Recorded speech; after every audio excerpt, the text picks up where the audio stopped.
तलाठी, clerk, RTO म्हणजे आपली ग्रुप सी आणि ग्रुप सीला आता फक्त 2च महिने बाकी आहेत. नवीन विद्यार्थ्यांना नेमकं काय करावं, कुठून सुरुवात करावी कळत नाही आणि काही विद्यार्थी आधीपासून अभ्यास करत आहेत पण त्यांचा स्कोअर काही वाढत नाही आहे. याचं एक मोठं कारण म्हणजे पेपर सॉल्व्हिंग मुलांना जमत नाही.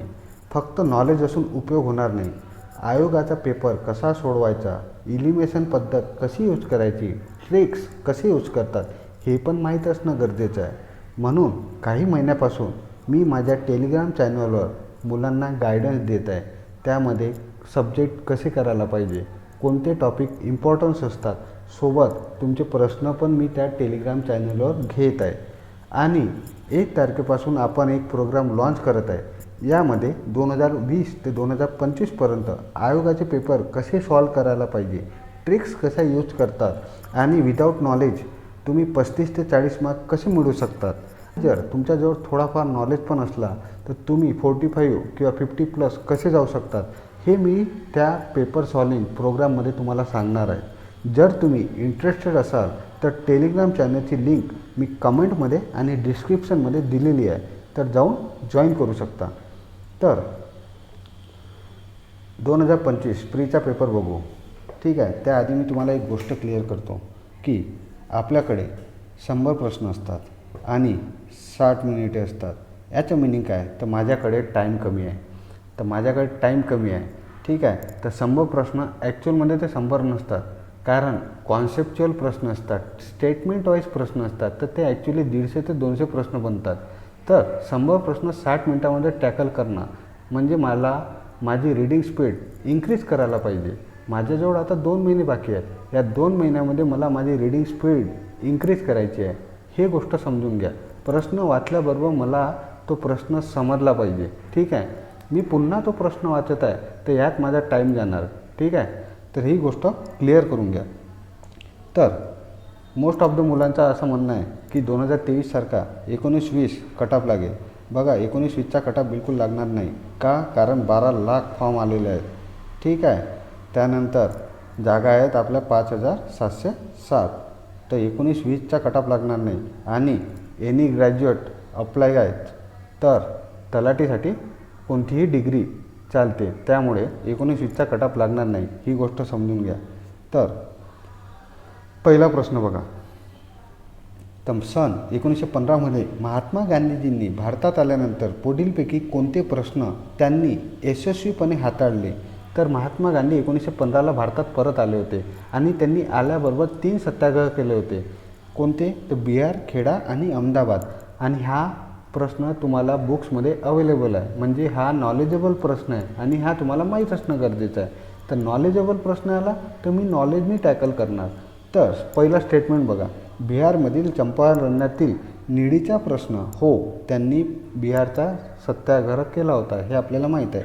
तर यामध्ये तिसरा ऑप्शन कटला. ठीक आहे, आता माझ्याकडे 3 ऑप्शन राहिले.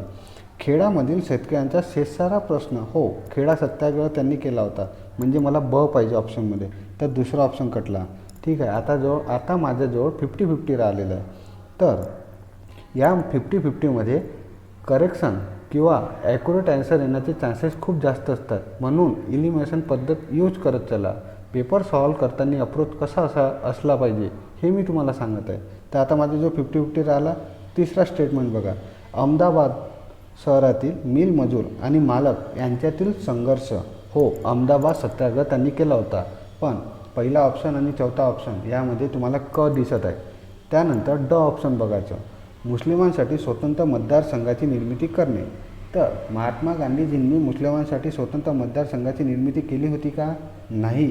मुस्लिमांसाठी स्वतंत्र मतदारसंघाची निर्मिती 1909 म्हणजे महात्मा गांधी येण्याच्या अगोदरच झाली होती. 1909चा जो कायदा होता मॉर्ले मिंटो, त्यामध्ये मुस्लिमांना स्वतंत्र मतदारसंघाची निर्मिती देण्यात आली होती. तर ड मला पाहिजे नाही, चौथा ऑप्शन कटला. माझ्याजवळ एकच ॲन्सर राहिला, पहिला. ठीक आहे, त्यानंतर दुसरा क्वेश्चन बघा. तर असा एक प्रश्न येत असतो ज्यामध्ये तुम्हाला व्यक्ती विचारत असतात आणि हा प्रश्न कसा टॅकल करायला पाहिजे हे मी तुम्हाला त्या प्रोग्राममध्ये सांगणार.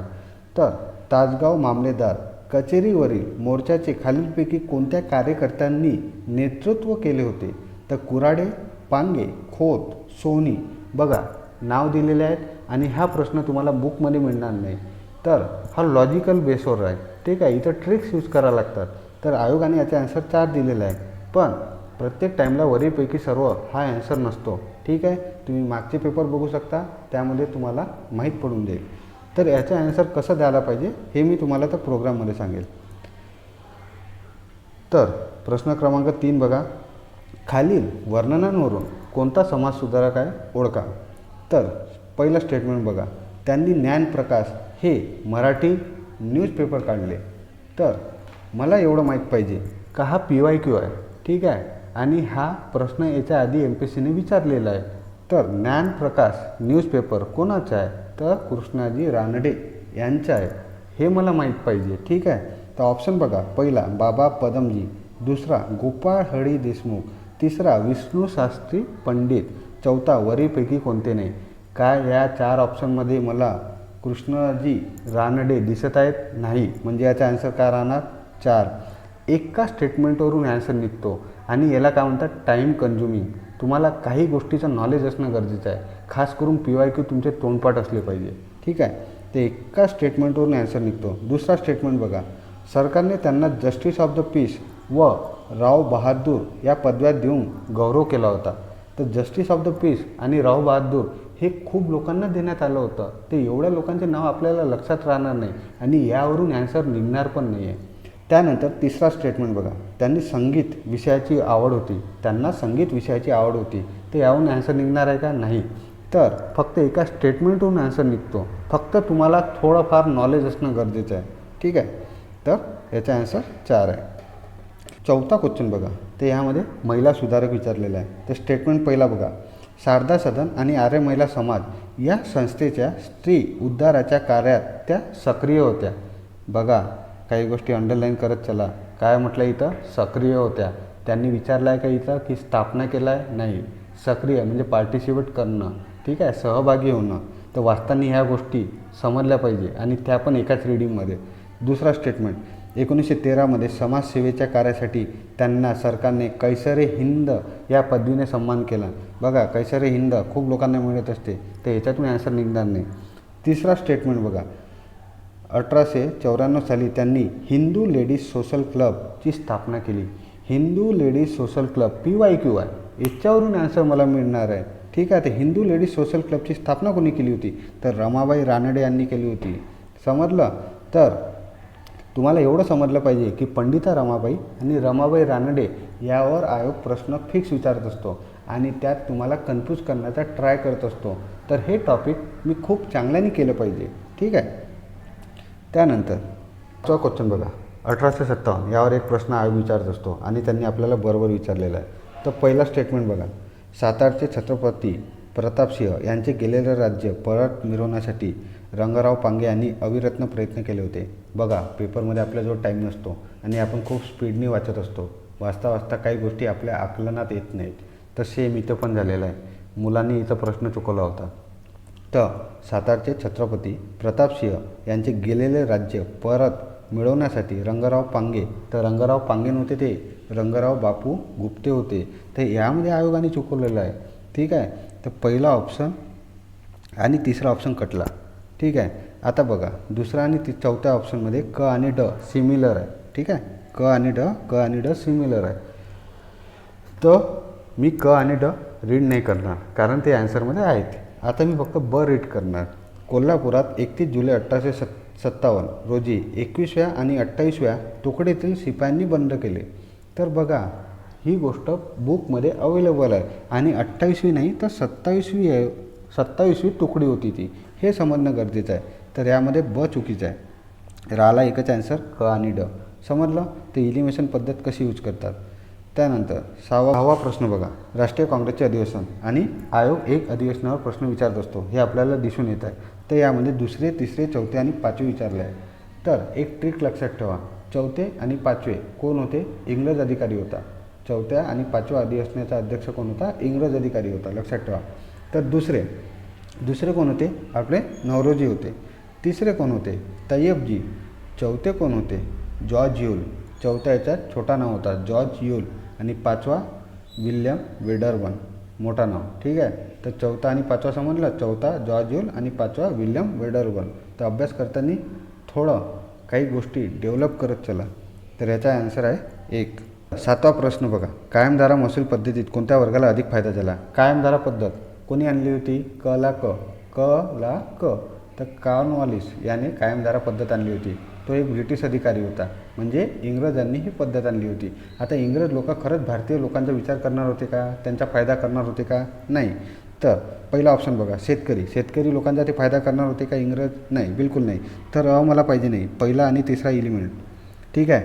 आता ड ऑप्शन बघा, कारागीर लोकांचा ते फायदा करणार होते का? नाही. तर दुसरा ऑप्शन कटला. तर चौथा ऑप्शन माझ्याकडे राहिला. तर इंग्रजांच्या काळात फक्त जमीनदार वर्गाचा फायदा झाला होता, बाकी कोणत्याही व्यक्तीचा फायदा झाला नव्हता. हे आपल्याला माहीत असणं गरजेचं आहे. तर असे कॉमन सेन्स आपल्याला डेव्हलप करायचे आहेत. तर आठवा प्रश्न बघा, खालीपैकी कोणत्या न्यूजपेपर आणि साहित्याशी लाला लजपत राय यांचा संबंध नाही? बघा, घाईघाईमध्ये आपण ह्या गोष्टी टिक करत नाही, ह्या गोष्टी आपल्याला माहीत पडत नाही. तर काही गोष्टी मार्क करत चला. ते इथं नाही विचारलं आहे, ठीक आहे. कधीकधी आपण नाही विचारतो आणि करेक्ट प्रश्न टिकवून येतो, ठीक आहे. तर पहिला स्टेटमेंट बघा, त्यांनी पंजाबी हे न्यूजपेपर प्रकाशित केले. तर बघा, ही गोष्ट आपल्याला माहीत नाही. तर सध्यासाठी आपल्याला साईडला ठेवावं लागेल. याला मी रॉंग किंवा राईट कन्सिडर करणार नाही. दुसरा स्टेटमेंट बघा, त्यांनी यंग इंडिया या ग्रंथाचे लेखन केले. तर हो, यंग इंडिया या ग्रंथाचे लेखन त्यांनी केलं होते. त्यानंतर तिसरा स्टेटमेंट, वंदे मातरम या न्यूजपेपर त्यांनी पॅसिव्ह रेजिस्टन्स थेअरीचा सिद्धांत मांडला होता. तर ही गोष्ट मला माहीत आहे का? नाही. पण मला एवढं माहीत आहे की वंदे मातरम हा न्यूजपेपर कोणी काढला होता? अरविंद कुमार घोष यांनी काढला होता. तर कुठं चुकवला आयोगाने? क मध्ये चुकवला आहे. तर ऑप्शन काय येणार? दुसरा. तर तुम्हाला एक ट्रिक सांगतो, जेव्हा प्रश्नामध्ये आयोग नाही विचारतो ना, तेव्हा कमीत कमी आन्सर मारायचं. म्हणजे पहिला आणि तिसरा कट झाला, आणि कमीत कमी म्हणजे दुसरा आणि चौथा, या दोनमधून एक आन्सर मारायचा. समजलं? तर ही ट्रिक आहे, लक्षात ठेवा. त्यानंतर 9वा प्रश्न बघा, 1919च्या कायद्यातील त्रुटीच्या चौकशी करण्यासाठी कोणती कमिटी नियुक्त केली गेली होती? तर इथं कमिटी विचारली गेली आहे, आणि आपल्याजवळ मुंडीमन, सायमन, मॅकॉले आणि हंटर कमिटी दिलेली आहे. तर हंटर कमिटी कशासाठी होती? तर हंटर कमिटी जालियनवाला बाग याच्या चौकशीसाठी आली होती, ठीक आहे. तर डॉ ऑप्शन पाहिजे का आपल्याला? नाही. तर चौथा ऑप्शन कटला. त्यानंतर लॉर्ड मेकॉले कमिटी कशासाठी संबंधित होती? ते एज्युकेशन या गोष्टीशी संबंधित होती, ठीक आहे. तर क ऑप्शन मला पाहिजे नाही. तर तिसरा ऑप्शन गेला. तर आता माझा जो पहिला आणि दुसरा यामध्ये 50-50 बनलेला आहे, आणि ॲक्युरेसीचे चान्सेस जास्त बनतात 50-50मध्ये, ठीक आहे. तर मुंडीमन समिती आणि सायमन कमिटी. तर सायमन कमिटी ही भारताला नवीन कायदा देण्यासाठी आलेली होती. पॉलिटीमध्ये आपण सायमन कमिटी वाचत आलेलो आहोत, तर आपल्याला ही गोष्ट माहीत असणं गरजेचं आहे. तर बी ऑप्शन कटला. माझा जो पहिलाच ऑप्शन राहिलेला आहे ए. तर मुंडीमन कमिटी होती ती, लक्षात ठेवा. त्यानंतर 10वा प्रश्न बघा, लॉर्ड हॉर्डिंग यांच्या काळात कोणते पहिले युद्ध झाले? बघा, लॉर्ड हॉर्डिंग दिलेला आहे, आणि त्यांनी आयोगाने 1844 ते 48 हा कार्यकाळ पण दिलेला आहे. म्हणजे तो आपल्याला काहीतरी सांगण्याचा ट्राय करत आहे, हे गोष्ट समजून घ्या. एक इंग्रज अधिकारी किंवा गव्हर्नर जनरल याच्यावर प्रश्न फिक्स असतो, तर तो चॅप्टर खूप चांगल्याने करून घ्या. इंग्रज आणि मराठा युद्ध हा 1700च्या काळात झाला होता. तर पहिला ऑप्शन एलिमेंट झाला. चौथा ऑप्शन बघा, इंग्रज आणि मुघल यांचा काही संबंध आहे का? आणि टाईम पिरियड बघा, 1844. मुघलांचा कार्यकाळ खूप आधीच नष्ट झालेला होता, तर हा येणार नाही. कॉमन सेन्स, ठीक आहे. तर चौथा ऑप्शन कटला. इंग्रज अफगाण युद्ध या लॉर्ड हॉर्डिंगच्या आधीच झालं होतं, म्हणजे 1838च्या टाईमला झालेलं होतं. तर तिसरा ऑप्शन येणार नाही. राहिला कोणता? 2, इंग्रज आणि शीख युद्ध, ठीक आहे. तिलिमसन पद्धतीने आन्सर काढत चला, ठीक आहे. त्यानंतर इतिहासाचे 10 प्रश्न असतात. 10 प्रश्न आपण बघितलेले आहेत. ज्या ट्रिक्स मी तुम्हाला त्या पेपर सॉल्विंग प्रोग्राममध्ये सांगणार, त्यामध्ये तुमच्याजवळ जर नॉलेज पण नसलं, तर तुम्ही 10मधून 5 क्वेश्चनचे आन्सर करेक्ट मारू शकता. फक्त त्या ट्रिक्स तुम्हाला माहीत असणं गरजेचं आहे, ठीक आहे. तर 10 प्रश्न हिस्ट्रीचे असतात आणि 10 प्रश्न जॉग्रफीचे असतात. 11 नंबरचा क्वेश्चन बघा, भारतामध्ये प्रथम क्लोन पद्धतीने जन्मलेल्या गीर गाईच्या वासराचे नाव काय होते? ठीक आहे. तर हा करंट अफेअरचा प्रश्न आहे, त्यांनी जॉग्रफीमध्ये टाकलेला आहे. तर बघा, करंट अफेअरचे प्रश्न कसे ते सब्जेक्टमध्ये टाकतात, जॉग्रफीच्या जॉग्रफीमध्ये, इकॉनॉमिक्सच्या इकॉनॉमिक्समध्ये, समजून घ्या. आणि त्यानंतर करंट अफेअरचे 15 प्रश्न तर वेगळेच आहेत. तर भारतामध्ये प्रथम क्लोन पद्धतीने जन्मलेल्या गीर गाईच्या वासराचे नाव काय आहे? हा त्यावेळेस करंट अफेअरमध्ये होता, वाचनात होता, तर याचा ॲन्सर निघणार होता. पण जर तुम्हाला याचा ॲन्सर निघाला नाही तर कसं तुम्ही टॅकल करणार? तर भारतामध्ये सरकार कोणाची आहे सध्या? तर आपल्याला माहीत आहे. त्यानंतर ती सरकार काय नाव ठेवत असते? तर देव, धर्म यांचे ते नावं ठेवत असते. ठीक आहे, कोणती योजना असली किंवा काही करायचं राहिलं तर ती सरकार काय करत असते? देवधर्माचे नाव ठेवत असते. तर पहिला ऑप्शन आणि तिसरा ऑप्शन मी कट करणार. ठीक आहे, सरस्वती आणि गंगा माझ्याजवळ राहिला तर या दोनमधून एक ॲन्सर मारायचं. समजलं कसं कॉमन सेन्स यूज करायचं? आणि याचा ॲन्सर आहे 4, गंगा. नंबरचा प्रश्न बघा. संयुक्त राष्ट्रसंघाच्या जागतिक कार्यसूची आराखडा 2015 नुसार शाश्वत विकासाची किती उद्दिष्ट निश्चित करण्यात आलेली आहे? ते यांनी SDG बद्दल विचारलेलं आहे. ठीक आहे, आणि हा 1-2 पेजचा चॅप्टर आहे. खूप चांगलीने करून घ्या, कारण यावर प्रश्न विचारत असतो. तर SDG बद्दल विचारलं आहे आणि त्याचा ॲन्सर काय? 17 गोल्स होते. आणि त्याच्या आधी काय होतं? MDG आलं होतं. आणि MDGचे गोल किती होते? 8 होते. MDG आलं होतं 2000 ते 2015, SDG आलं होतं 2015 ते 2030. ठीक आहे, तर काही गोष्टीचं नॉलेज असणं खूप गरजेचं आहे, तेवढं नॉलेज घेत चला. त्यानंतर 13 बघा मॅग्नीज, लोह खनिज, बॉक्साईट, क्रोमाईट. खूप चांगलं वाटलं. आता आपल्याला माहीत आहे असण्याचे ॲन्सर आपल्याला येतात. पण आता इकडं बघा, सुरजागड, जानवली, चिखला, उदयगिरी. आता ह्या गोष्टी म्हणून फक्त मला एकच माहीत आहे, सुरजागड. बाकी तिन्ही नाव माझ्यासाठी नवीन आहेत. ठीक आहे, ह्या आधी आयोग काय करत होता? जिल्ह्याचे नाव देत होता. पण त्यांनी आता जिल्ह्याचं नाव देणं बंद करून त्या जिल्ह्यातील एखाद्या गावाचं नाव देणं स्टार्ट केलेलं आहे. ठीक आहे, तर यामध्ये मोस्ट ऑफ द मुलं चुकले होते, कारण एवढा डीप नॉलेज कोणाला आहे नाही. तर यामध्ये बघा, बॉक्साईट कुठं आहे? कोकणात मिळतो, आपल्याला माहीत आहे. आणि सुरजागड कुठं आहे? विदर्भात येतो. तर याचा काही संबंध येणार नाही, तर याला लिंकिंग नाही करायचं. ठीक आहे, तर असं करून पण तुम्ही एक ॲन्सर काढू शकता, पण तसंही ॲन्सर निघत नाही. तर याचा ॲन्सर आयोगाने काय दिला आहे? 3. ठीक आहे, तर जोड्या लावायचा प्रश्न कसा टॅकल करायचा याचा ॲन्सर निघतो, पण त्याची एक ट्रेक आहे आणि ते कशी असते ते मी तुम्हाला त्या प्रोग्राममध्ये सांगणार. ठीक आहे, तर 14 नंबरचा प्रश्न बघा. आता खालीलपैकी कोणते प्रधानमंत्री मत्स्य संपदा योजना 2025चे उद्दिष्ट नाही? मी तुम्हाला काय म्हटलं होतं, नाही प्रश्न आला तर कमीत कमीवाला ॲन्सर मारायचं. ठीक आहे, तर आता बघा, पहिला स्टेटमेंट, मासेमारी सामाजिक, भौतिक व आर्थिक सुरक्षा. ठीक आहे, एखादी योजना आहे आणि मत्स्य संपदा ही योजना आहे. ठीक आहे, तर तिचा उद्देश हा असू शकतो मासेमारी, सामाजिक, भौतिक आणि आर्थिक सुरक्षा. पण मला डाऊट आहे, मी सध्या त्याला साईडला ठेवणार. दुसरा बघा, मासेमारी उत्पन्न 4 पटीने वाढवणे. काय मला एवढं डीप नॉलेज आहे? 4 पटीने आहे की 2 पटीने आहे की 5 पटीने आहे मला माहीत नाही, तर सध्या साईडला ठेवायचं. तिसरा, शाश्वत पद्धतीने मत्स्य व्यवसायाच्या क्षमतेचा वापर. हो, एखादी जर योजना आहे तर तिची एक इथिकल व्हॅल्यू असते, त्या पद्धतीनं शाश्वत पद्धतीने मत्स्य व्यवसायाचा क्षमतेचा वापर हा ॲन्सर आला पाहिजे. तर मला क पाहिजे. ठीक आहे, तर क बरोबर आहे. तर बघा, ऑप्शन 4मध्ये क दिलेला आहे, चुकीचा आहे, तर मी इलिमिनेट करणार. ठीक आहे, मला क बरोबर पाहिजे, तर ऑप्शन 3मध्ये तर क बरोबर काही दिसत नाही आहे, तर तिसरा आणि चौथा ऑप्शन कट झालेला आहे. तर पहिला आणि दुसरा ऑप्शन आता माझ्याजवळ राहिलेला आहे. तर तो ऑप्शन बघा, मासे उत्पादन आणि उत्पादकता वाढवणे. हो, अशी एखादी उद्दिष्ट राहू शकते, बरोबर आहे. तर ड पाहिजे, तर पहिल्या आणि दुसऱ्या ऑप्शनमध्ये ड आहे. तर मी तुम्हाला काय म्हटलं होतं, जेव्हा नाही विचारते तेव्हा कमीत कमी वेळेला ॲन्सर मारायचा. इथं काय म्हणते, ब उद्दिष्ट नाही. ठीक आहे, आणि बमध्ये त्यांनी काय केलं आहे, 4 पटीने. आयोग कुठं चुकवतो? 4 पट, 5 पट. एवढं डीप नॉलेज आपल्याला नसतो, हे समजून घ्या. आयोग कुठं चुकवतो हे माहीत असणं गरजेचं आहे. याचा ॲन्सर मी 2 मारणार. 15 नंबरचा प्रश्न बघा, यमुना नदीच्या उपनद्या पूर्व ते पश्चिम असा क्रम लावा. बघा, जेव्हा असं विचारतो ना तर एक डायग्राम काढत चला, कारण की आपल्या माइंडला तो सिग्नल जातो की आपल्याला काय विचारलेलं आहे. त्यानंतर भारतावर 1-2 प्रश्न फिक्स असतात आणि त्याची लेवल पण खूप जास्त आयोग वाढवत चाललेला आहे. या लेवलचा प्रश्न आपल्याच्याने टॅकल होणार नाही, तर याच्यामागे एक ट्रिक असते, ती कशी असते मी त्या प्रोग्राममध्ये सांगणार. तर सध्या याचा ॲन्सर 2 आहे, लक्षात ठेवा. त्यानंतर बघा, 16 नंबरचा प्रश्न, महाराष्ट्र इलेक्ट्रिक वाहन धोरण 2025 नुसार महाराष्ट्रातील महामार्गावर किती अंतरावर इलेक्ट्रिक वाहनासाठी चार्जिंग स्टेशन बसवले जातील? ठीक आहे, तर हा करंटचा रिलेटेड प्रश्न होता, पण हा करंटमध्ये मिळालेला नाही आहे. ठीक आहे, याचा ॲन्सर मोस्ट ऑफ द मुलांनी टुक्का मारलेला आहे, पण खूप मुलं यात चुकलेले आहेत. पण याचा ॲन्सर कसं काढतात? एखादा नवीन प्रश्न आला तर त्याचा ॲन्सर कसं काढतात मी तुम्हाला त्या प्रोग्राममध्ये सांगणार.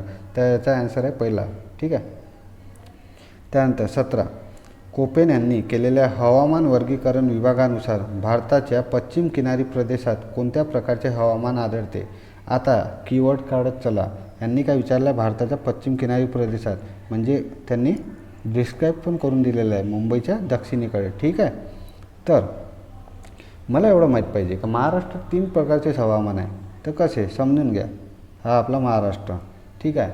तर AM म्हणजे काय असते सकाळ, AM म्हणजे काय असते सकाळ. सकाळ कुठून होते पश्चिमेकडून. आपल्याला लक्षात ठेवायचं असं काही होत नाही, पण आपण कन्सिडर करणार आहे.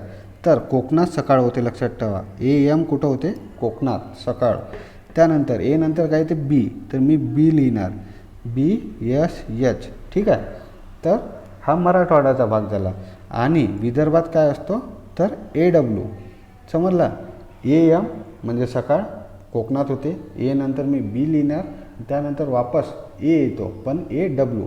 तर AM म्हणजे सर्वात जास्त पाऊस, जिथं मान्सून येतो पाऊस येतो त्याला AM म्हणतात. ठीक आहे. दुसरा म्हणजे AW. तर AW कुठं असतो विदर्भात. W म्हणजे सवाना. यांनी काय विचारलं महाराष्ट्राचा पश्चिम किनारी प्रदेशात. तर आपल्याला ॲन्सर काय पाहिजे AM. AM कोणत्या ऑप्शनमध्ये आहे तिसऱ्या. बस सिम्पल आहे. 1 पेजचा चॅप्टर आहे. खूप चांगल्याने करून टाका. समजून घेत चला. ठीक आहे. त्यानंतर 18 नंबरचा प्रश्न बघा. खालील विधानापैकी चुकीचे कोणते आहे. ठीक आहे. इथं आपल्याला चुकीचे विचारलेलं आहे. तर पहिला स्टेटमेंट बघा. उत्तराखंड, उत्तर प्रदेश, बिहार, पश्चिम बंगाल आणि मणिपूर ही भारतातील राज्ये नेपाळी सीमेला लागून आहे. तर मॅपिंग खूप चांगली असली पाहिजे. मी माझ्या टेलिग्राम चॅनलवर जॉग्राफी कसं करायला पाहिजे, मॅपिंग कसं करायला पाहिजे फुल डिटेलमध्ये ऑडिओ दिलेला आहे. तर तुम्ही जाऊन बघू शकता. तर मॅपिंग खूप चांगल्याने करा. तर यामध्ये आपल्याला माहीत पाहिजे की मणिपूरची बाँड्री नेपाळला लागून नाही आहे, कारण की नेपाळ वरती आहे आणि मणिपूर खाली आहे. ठीक आहे. तर बघा 3-4 राज्य दिलेलं आहे. यात चुकवण्याचा ट्राय करता आयोग. तर चुकीचं आहे. तर चुकीचं आहे तर मला पाहिजे. तर पाहिजे तर मग दुसरा ऑप्शन कटला आणि चौथा ऑप्शन कटला. त्यानंतर नेपाळ हा एक भूपरिवेष्टित देश आहे. ठीक आहे. जो चीन आणि भारत या 2 महाकाय देशामध्ये वसलेला आहे. हो, हा ॲन्सर करेक्ट आहे. म्हणजे मला पाहिजे नाही. तर पहिला ऑप्शन कटला. माझ्याजवळ एकच ॲन्सर राहिला आणि क. ठीक आहे. भूतान हा देश नेपाळ या देशाचा शेजारीला आहे. तर हे चुकीचं आहे. ठीक आहे. तर ॲन्सर कसे काढतात समजून घ्या. तर प्रश्न क्रमांक 19 थंड हवेचे ठिकाण आणि जिल्हा या संदर्भात खालीलपैकी चुकीचे विधान. बघा आयोग किती चुकीचे विचारतो. लक्ष असणं गरजेचं आहे. कधी आपण करेक्टवाला मारून येतो. समजलं. तर पहिला ऑप्शन बघा. पाल जळगाव हो. तिसरा महाबळेश्वर सातारा हो. लोणावळा पुणे हो. तर लोणावळा महाबळेश्वर आपल्याला माहीत असतात. सध्या पावसाळ्याचे दिवस आहे. लोणावळा महाबळेश्वर चर्चेमध्ये असतो. तर एवढं तर आपल्याला माहीत असतो. पाल ठीक आहे. PYQ आहे माहीत असलं पाहिजे. तोरणमाळ हा धुळ्यामध्ये नाही तर नंदुरबारमध्ये आहे. एवढं माहीत असलं पाहिजे. 4ही गोष्टी PYQ आहे. PYQ खूप चांगल्याने करणं गरजेचं आहे. ठीक आहे. त्यानंतर एक गोष्ट लक्षात ठेवा. एखादा नावाच्या शेवटी देव किंवा देवी आला, जसा मनोदेवी, पाटणादेवी. 30 नंबरचा प्रश्न बघा. वापस त्यांनी चुकीचं विचारलेलं आहे. ठीक आहे. बघा करेक्ट मारून येतो आपण. लक्ष ठेवत चला. तर वर्धा वैनगंगा या नद्याचा संगम चंद्रपूरच्या नैऋत्येकडे आहे. तर वर्धा वैनगंगा उत्तरेकडून दक्षिणेकडे वाहतात एवढं आपल्याला माहीत पाहिजे. त्यानंतर चंद्रपूरच्या नैऋत्येस बघा. तो चंद्रपूर पण देऊ शकला असता आयोग, पण त्यांनी जानबुजून नैऋत्य दिलं, म्हणजे इथं तो चुकवण्याचा ट्राय करत आहे. तर वानर इकडे आला नाही तर तो नैऋत्य नाही तर आग्नेय असलं पाहिजे होतं, म्हणून इथं आयोगाने चुकलेलं आहे. तर पहिला ऑप्शन चुकीचा आहे. पण समोरचा एखादा ऑप्शन वाचत चला. कान्हा, पेंच, बाग या वैनगंगा नदीच्या उपनद्या हो वैनगंगेच्या आहे. तिसरा ऑप्शन बघा. वैनगंगा नदीच्या डाव्या तीरावर पूस, आरणा, वाघाडी आणि खुडी या उपनद्या येऊन मिळतात. बघा ह्या ज्या उपनद्या आहेत ह्या वैनगंगेच्या नाही तर पैनगंगेच्या आहे. आणि जर मला हे आठवलं नाही तर वरतं बघा इथं वैनगंगेच्या उपनद्या दिलेल्याच आहे आधी, आणि इथं वापस त्यांनी वैनगंगा केलेला आहे, म्हणजे चुकवण्याचा ट्राय केलेला आहे. तर बघा हा चुकीचा आहे. तिसरा ऑप्शन पण चुकीचा आहे. तर हा वैनगंगा नाही तर पैनगंगा नदी आहे ती. त्यानंतर तावरजा, तोरणा, मन्याड, गिरणा इत्यादी मांजरा नदीच्या उपनद्या गोदावरीला येऊन मिळतात. मांजराची उपनदी गिरणा केव्हापासून झाली आपल्याला चटकन आठवलं पाहिजे. गिरणा तर ही तापीची उपनदी आहे. तर इथं पण आयोगाने चुकलेलं आहे. तर 3 ऑप्शन चुकीचे आहे. पहिला ॲन्सर की ना आयोग एखादा ॲन्सर देत असतो, म्हणून एखादा ॲन्सर मारून येत चला, कारण दुसऱ्या ॲन्सर की नाही तो प्रश्न हॅश होत असतो. तर अशा प्रकारे पेपर सॉल्व केला जातो. इलिमिनेशन पद्धत कशी यूज केली जाते, ट्रिक्स कशा यूज केल्या जातात, ह्या गोष्टी समजणं खूप गरजेचं आहे. तर 1 सप्टेंबरपासून आपण आपल्या टेलिग्राम चॅनलवर आयोगाचे पेपर कसे सॉल्व करायला पाहिजे याबद्दल प्रोग्राम लॉन्च करत आहे. त्यामध्ये नक्की तुमचा फायदा होणार. ठीक आहे, इंटरेस्टेड असाल तर तुम्ही टेलिग्राम चॅनल जॉईन करू शकता. ठीक आहे. तर त्यामध्ये 2020 ते 2025 A to Z माहिती मी देणार आहे. नॉलेजनी कसं टॅकल करायचं, ट्रिक्स कशा यूज करतात, लॉजिक कशा यूज करतात आणि कॉमन सेन्स कशा यूज करतात, या सर्व गोष्टी मी तुम्हाला तिथे सांगणार आहे. आणि ही शेवटची ऑफलाईन आहे, तर समजून घ्या हाच आपला खूप चांगला चान्स आहे आणि ॲड खूप मोठी आहे. तर ही सुवर्ण संधी आपल्याला आपल्या हातामधून जाऊ द्यायची नाही. ठीक आहे. तर बाकी तुम्ही टेलिग्राम चॅनलवर माझ्याशी बोलू शकता. ठीक आहे. थँक्यू.